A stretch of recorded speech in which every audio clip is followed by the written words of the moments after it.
ರಾಷ್ಟ್ರೀಯ ಹೆದ್ದಾರಿ 75 ಅತಿ ಸೂಕ್ಷ್ಮ ಅಪಘಾತ ಸ್ಥಳಗಳನ್ನು ಗುರುತಿಸಿ ಕೇಂದ್ರ ಸರ್ಕಾರ ಸುಮಾರು 1,000 ಕೋಟಿಯನ್ನು ಕೋಲಾರ ರಾಮಚಂದ್ರ ಬೌಂಡ್ರಿಯಿಂದ ನಂಗಲಿ ಗಡಿಭಾಗದವರೆಗೂ ಸುಮಾರು 11 ಕಡೆ ಮೇಲ್ಸೇತುವೆಗಳು ಮತ್ತು ಮೇಲ್ಸೇತುವೆಗಳನ್ನು ನಿರ್ಮಾಣ ಮಾಡಲು ಅಭಿವೃದ್ಧಿಪಡಿಸಿ ಅಪಘಾತಗಳಿಂದ ಜನಸಾಮಾನ್ಯರ ರಕ್ಷಣೆ ಮಾಡಬೇಕೆಂತೇಳಿ NHAI ಅಧಿಕಾರಿಗಳು ಮತ್ತು ಗುತ್ತಿಗೆದಾರರಿಗೆ ನೀಡಿದ್ದು ಅದು ಸುಮಾರು 4 ವರ್ಷ ಆಗಿದೆ. ಇವತ್ತು ಯಾವುದೇ ಕಾಮಗಾರಿ ಆಮೆಗತಿಯಲ್ಲಿ ನಡೀತಾ ಇದೆ, ಕಳಪೆ ಗತಿಯಲ್ಲಿ ನಡೀತಾ ಇದೆ. ಈ ರಾಷ್ಟ್ರೀಯ ಹೆದ್ದಾರಿಯಲ್ಲಿ ಜನಸಾಮಾನ್ಯರು ಸಂಚಾರ ಮಾಡಬೇಕಾದ್ರೆ ಪ್ರಾಣವನ್ನು ಅಂಗೈಯಲ್ಲಿಟ್ಟುಕೊಂಡು ಸಂಚಾರ ಮಾಡಬೇಕಾದ ಪರಿಸ್ಥಿತಿ ಇದೆ. ಯಾಕಂದರೆ 4 ವರ್ಷಗಳಿಂದ ಈ ಒಂದು ಕಾಮಗಾರಿ ಅತಿ ಸೂಕ್ಷ್ಮವಾದ ಈ ನರಸಿಂಹತೀರ್ಥ ಇರ್ಬೋದು, ಒಡ್ಡಳ್ಳಿ ಇರ್ಬೋದು, ತಾಯ್ಲೂರು ಇರ್ಬೋದು, ಮತ್ತು ರಾಮಚಂದ್ರ ಬೌಂಡ್ರಿ, ಬೆಳ್ಳೂರು, ನರಸಾಪುರ, ಮತ್ತು ಹುಡುಗೂರು, ತಂಬಳ್ಳಿ ಸುಮಾರು ಕಡೆ ಮಾಡ್ತಾ ಇದ್ದಾರೆ. ಯಾವುದೇ ರೀತಿಯ ಕಾಮಗಾರಿ ವೇಗದ ಮಿತಿ ಇಲ್ಲ. ಇಲ್ಲಿನ ಜನಪ್ರತಿನಿಧಿ ಏನಾಗಿದೆ ಅದರ ಸಂಸದರಾಗಲಿ ಮತ್ತು ಜನಪ್ರತಿನಿಧಿಗಳನ್ನ ಪ್ರಶ್ನೆ ಮಾಡ್ತಾ ಇದ್ದೀವಿ. ಅದರ ಜೊತೆಗೆ NHAI ಅಧಿಕಾರಿಗಳು ಹೇಳ್ತಾರೆ ಅವರು ಈ ಒಂದು ಗುತ್ತಿಗೆ ಪಡೆದಿರೋ ಗುತ್ತಿಗೆದಾರರು ತೀರ್ಕೊಂಡು ಹೋಗ್ಬಿಟ್ಟವ್ರಂತೆ. ಅಲ್ಲ ಸ್ವಾಮಿ, ಇವತ್ತು ಈ ರಾಷ್ಟ್ರೀಯ ಹೆದ್ದಾರಿ ಚೆನ್ನೈಗಿರ್ಬೋದು, ತಿರುಪತಿ ಇರ್ಬೋದು, ಪ್ರತಿದಿನ ಲಕ್ಷಾಂತರ ವಾಹನಗಳು ಓಡಾಡ್ತದೆ. ಪ್ರತಿದಿನ ಅಪಘಾತಗಳಾಗ್ತಾ ಇರೋದ್ರಿಂದ ಪ್ರಾಣ ಕಳ್ಕೊತಾ ಇದ್ದಾರೆ. ಪ್ರತಿ ಶನಿವಾರ ಭಾನುವಾರ ಆಗಿದೆ ಅಂದರೆ ಒಂದೊಂದು ಮೇಲ್ಸೇತುವೆ ದಾಟಬೇಕಾದ್ರೆ ಕನಿಷ್ಠ 1.5 ತಾಸು ಆಗ್ತದೆ. ಯಾಕಂದ್ರೆ ಅಷ್ಟು ಟ್ರಾಫಿಕ್ 3 ರಿಂದ 4 ಕಿಲೋಮೀಟ್ರು ಜಾಮ್ ಆಗ್ತಾ ಇದೆ. ಇನ್ನು NHAI ಅಧಿಕಾರಿಗಳು ಕೇಳಿದ್ರೆ ಅವರು ಉಡಾಪೆ ಉತ್ತರ ಕೊಡ್ತಾ ಇದ್ದಾರೆ. ಈ ಕೂಡಲೇ ಆಮೆಗತಿಯಲ್ಲಿ ನಡೆಯುತ್ತಿರುವ ಈ ಕಾಮಗಾರಿಗಳಿಗೆ ವೇಗದ ಚಾಲನೆ ನೀಡಿಸಿ ನಿರ್ಲಕ್ಷ್ಯ ಮಾಡುತ್ತಿರುವ ಗುತ್ತಿಗೆದಾರರ ವಿರುದ್ಧ ಕ್ರಿಮಿನಲ್ ಮೊಕದ್ದಮೆ ದಾಖಲು ಮಾಡಬೇಕು. ಜನಸಾಮಾನ್ಯನ ಪ್ರಾಣವನ್ನು ಕಳೆದುಕೊಳ್ಳುವಂತಹ ಈ ಒಂದು ಅಭಿವೃದ್ಧಿ ಮಾಡಿದಂತಹ ಕಳಪೆ ಮಾಡಿದಂತಹ ಗುತ್ತಿಗೆದಾರರ ಕ್ರಿಮಿನಲ್ ಮೊಕದ್ದಮೆ ದಾಖಲು ಮಾಡಿ ನಾಪತ್ತೆಯಾಗಿರುವ ಈ ಒಂದು NHAI ಅಧಿಕಾರಿಗಳನ್ನು ಹುಡುಕಿಕೊಡಬೇಕು. ಇಲ್ಲವಾದರೆ ಇದೇ ತಿಂಗಳು ಮುಂದೆ ನವೆಂಬರ್ 1ನೇ ತಾರೀಕು ಜಾನುವಾರುಗಳು ನಷ್ಟ ಬೆಳೆ ಸಮೇತ ರಾಷ್ಟ್ರೀಯ ಹೆದ್ದಾರಿ ಒಡ್ಡಳ್ಳಿ ಟೊಮಾಟೊ ಮಾರ್ಕೆಟ್ ಮುಂದೆ ಬಂದ್ ಮಾಡುವ ಮುಖಾಂತರ ನ್ಯಾಯ ಪಡೆದುಕೊಳ್ಳುವ ಎಚ್ಚರಿಕೆಯನ್ನು NHAI ಅಧಿಕಾರಿಗಳಿಗೆ ಮತ್ತು ಗುತ್ತಿಗೆದಾರರಿಗೆ ನೀಡ್ತಾ ಇದ್ದೀವಿ.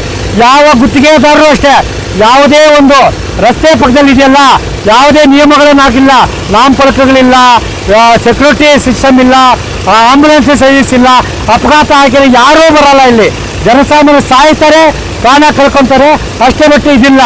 ಈ ಒಂದು ರಾಷ್ಟ್ರೀಯ ಹೆದ್ದಾರಿ ಒಂದು ಅತಿ ಸೂಕ್ಷ್ಮ ಸ್ಥಳಗಳಲ್ಲಿ ನಿರ್ಮಾಣ ಮಾಡುತ್ತಿರುವಂತಹ ಈ ಒಂದು ಮೇಲ್ಸೇತುವೆಗಳಿಂದ ಪ್ರಾಣ ಕಳೆದುಕೊಂಡುವ ಅಮಾಯಕರ ಪ್ರಾಣ ರಕ್ಷಣೆ ಯಾರ್ದು? ನಿರ್ಲಕ್ಷ್ಯ ಮಾಡುವ ಗುತ್ತಿಗೆದಾರರ ಇಲ್ಲ ಬೇಜವಾಬ್ದಾರಿ ಲಂಚ ತಿನ್ನುವ ಅಧಿಕಾರಿಗಳದ ಅಂತೇಳಿ ಸಾರ್ವಜನಿಕ ಉತ್ತರಕ್ಕಾಗಿ 1/11/2025ನೇ ತಾರೀಕು ಕನ್ನಡ ರಾಜ್ಯೋತ್ಸವ ದಿನ ಈ ಒಂದು ರಾಷ್ಟ್ರೀಯ ಹೆದ್ದಾರಿ ಒಡ್ಡಳ್ಳಿ ಬಂದ್ ಮಾಡುವ ಮುಖಾಂತರ ನ್ಯಾಯ ಪಡೆದುಕೊಳ್ಳುವ ಎಚ್ಚರಿಕೆಯನ್ನು NHAI ಅಧಿಕಾರಿಗಳು ಮತ್ತು ಗುತ್ತಿಗೆದಾರರಿಗೆ ನೀಡ್ತಾ ಇದ್ದೀವಿ. ಈ ರಸ್ತೆ ರಾಷ್ಟ್ರೀಯ ಹೆದ್ದಾರಿ ಕಾಮಗಾರಿ ನಡೀತಾ ಇದ್ರು ಪ್ರತಿ ಬಾರಿ ಗುಡ್ಡ ಆಗ್ತಾನೆ, ಕುಸಿತಲೇ ಇದೆ, ವಾರಗಳು ನೆಲಕೊಳ್ಳುತ್ತಾನೆ ಇದ್ದಾರೆ. ಅಲ್ಲ, ಈ ರಸ್ತೆ ಕಾಮಗಾರಿ ಮಾಡ್ತಾ ಇದಾರಲ್ಲ NHAI ಅಧಿಕಾರಿಗಳು, ಗುತ್ತಿಗೆದಾರರ ಮಕ್ಕಳು, ಜನಪ್ರತಿನಿಧಿ ಮಕ್ಕಳೇನೋ ಇಲ್ಲಿ ಸಾಯ್ತಾ ಇಲ್ಲಲ್ಲ. ಸಾಯೋದಾರೇ ರೋಡ್ ಟ್ಯಾಕ್ಸ್ ಕಟ್ಟಿ ತಪ್ಪಕ್ಕ ಈ ಒಂದು ರಸ್ತೆಯಲ್ಲಿ ನಾವು ಬೀಳಕ ಹಣೆ ಬರ ಬರ್ಬಿಟ್ಟಿದ್ದಾರೆ. ಎಂಬತ್ತು ಹೇಳ್ತಾನಂತೆ, ನೀವು ಟ್ಯಾಕ್ಸ್ ಕಟ್ತಾ ಇದ್ದೀರಾ, ಈ ಒಂದು ನರಸಿಂಹತೀರ್ಥ ಇರ್ಬೋದು, ಒಡ್ಡಳ್ಳಿ ಇರ್ಬೋದು, ನಂದಿ ಇರ್ಬೋದು, ಆ ಒಂದು ರಸ್ತೆಯಲ್ಲಿ ಹೋಗೋವಾಗ ನಿಮ್ಮ ಪ್ರಾಣನ ಮನೇಲಿ ಹೇಳಿಟ್ಟು ಬರ್ರಿ ಹೆಂಡತಿ ಮಕ್ಕಳಕ್ಕ, ನಾನು ಬರ್ತೀನೋ ಇಲ್ಲ ಗೊತ್ತಿಲ್ಲ. ಮಳೆಗಾಲ ಬಂದರೆ ಗುಡ್ಡ ಕುಸಿತಾ ಇದೆ, ಬೇಸಿಗೆ ಬಂದರೆ ಧೂಳು ಬರ್ತಾ ಇದೆ. ಇದಕ್ಕೆ ಯಾರು ಹೊಣೆ? ಜನಸಾಮಾನ್ಯರ ಹೊಣೆನಾ? ಇಲ್ಲ ಜನಸಾಮಾನ್ಯ ತೆರಿಗೆ ಹಣ ಹೊಣೆನಾ? ಇಲ್ಲ ಗುತ್ತಿಗೆದಾರ ನಿರ್ಲಕ್ಷ್ಯನಾ? ಇಲ್ಲ ಅಂತ ಹೇಳಿದ್ರೆ ಅಧಿಕಾರಿಗಳ ಬೇಜವಾಬ್ದಾರಿನ ಮತ್ತು ಜನಪ್ರತಿನಿಧಿಗಳ ಜನವಿರೋಧಿ ನೀತಿನ ನಮಗಂತೂ ಗೊತ್ತಾಗ್ತಾ ಇಲ್ಲ. ಪ್ರತಿದಿನ ಬರ್ತಾ ಇದೆ. ಶನಿವಾರ ಭಾನುವಾರ ಬಂದೇದಂದ್ರೆ 1.5-2 ಕಿಲೋಮೀಟ್ರು ಟ್ರಾಫಿಕ್ ಜಾಮ್ ಆಗ್ತದೆ. ಅವ್ರೇನು ಗೊತ್ತಾ, ಇದನ್ನು ದಾಟ್ಬಿಟ್ರೆ ನಾವು ಸಾವು ಗೆದ್ದಾಕತ್ತೆ. ಈ ಸಾವು ಗೆಲ್ಲಬೇಕಾದ್ರೆ ಮೊದಲು ಆ ಗುತ್ತಿಗೆದಾರರಿಗೆ ಕ್ರಿಮಿನಲ್ ಮೊಕದ್ದಮೆ ಹಾಕಬೇಕು. ಇವಾಗ DC ಆಫೀಸಲ್ಲಿ ಮೀಟಿಂಗ್ ನಡೀತಾ ಇದೆ. ಬರ್ತಾರೆ ಐಪಾಯ ఎవరైనా ಸೆಸ್ತಾನೆ అయిపోయింది ఏమయ్యాలి. ಒಟ್ಟಾರೆಯಾಗಿ ಗುತ್ತಿಗೆದಾರರ ನಿರ್ಲಕ್ಷ್ಯ. ಈ ನರಸಿಂಹತೀರ್ಥದಲ್ಲಿ ಒಬ್ಬನವನೇ ಯಾರೋ ಮುರಳಿ ಅಂತವನು, ಅವನು ಎಷ್ಟು ಬೇವರ್ಸಿ ಅಂದರೆ ನಿಜವಾಗ್ಲೂ ಹೇಳ್ತೀನಿ ಕೇಳಿ, ಅವನು ಏನಾದ್ರು ಸಿಕ್ಕವನಂದ್ರೆ ಗಾಡಿಗೆ ಬಿದ್ದೋದಾಗ ಆ ಗಾಡಿಗೆ ಹಾಕ್ಬಿಡ್ತೀವಿ ನಾವು. ಅಷ್ಟು ಬೇಜವಾಬ್ದಾರಿ ಅವನು. ಇಲ್ಲಿ ಏನಾಗ್ತದೆ ಗೊತ್ತಾ, ಇಲ್ಲಿ ಕೋರ್ಟ್ ಇದೆ.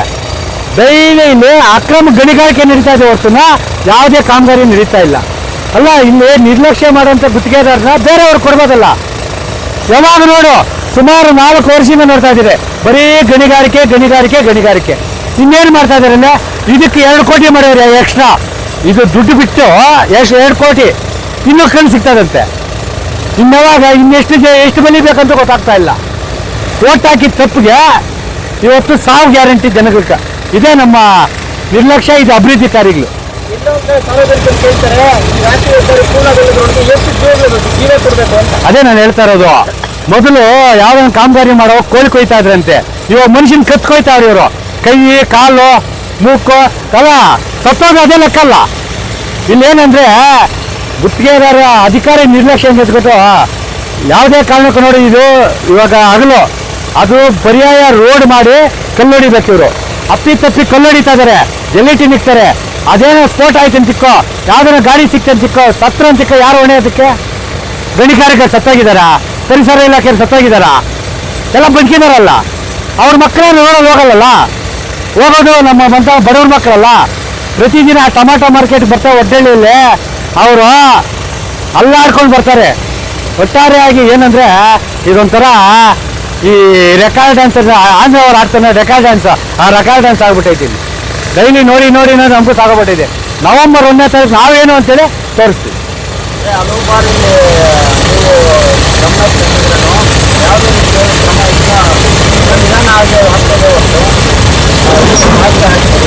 ಜಿಲ್ಲೆಯ ಜನಪ್ರತಿನಿಧಿ ಹೆಂಗಿದ್ದಾರೆ ಗೊತ್ತಾ?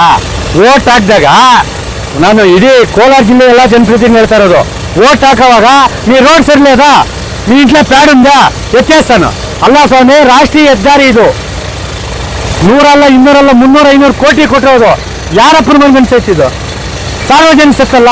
ಇದನ್ನ ಫಸ್ಟ್ ರೆಡಿ ಮಾಡ್ರಿ, ಆಮೇಲೆ ಹಳ್ಳಿ ರೋಡ್ ರೆಡಿ ಮಾಡ್ರಿ. ಇದು ಯಾಕಂದ್ರೆ ನೋಡಿ, ಅತಿ ಭಾರವಾದ ಮಿತಿ ಗಾಡಿಗೆ ಹೋಗೋದಿದೆ.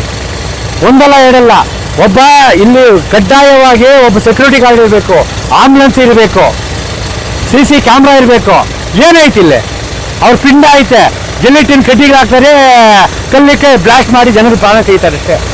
ಅಷ್ಟೇ ಅಭಿವೃದ್ಧಿ ಕಾರ್ಯಗಳು, ಇನ್ನೇನಿಲ್ಲ. ವಿಶೇಷವಾಗಿ ಈ ರಾಷ್ಟ್ರೀಯ ಹೆದ್ದಾರಿ ಮುಖಾಂತರ ವಿಜಯವಾಡ ಆಗ್ಬೋದು, ವೈಜಾಗ್ ಆಗ್ಬೋದು, ವಿಶೇಷವಾಗಿ ಮೂರು ವಾಹನಗಳು ಅತಿ ಭಾರತ ವಾಹನ ಓಡ್ತೋದ್ರೆ ಪ್ರತಿ ಬಾರಿ ಇದೆ. ಮತ್ತೇನಾದ್ರೂ ಹೆಚ್ಚು ಕಮ್ಮಿ ಆದರೆ ಜವಾಬ್ದಾರಿ ಯಾರು? ಜವಾಬ್ದಾರಿ ನಾವೇ. ಯಾಕೆ ಹೇಳ?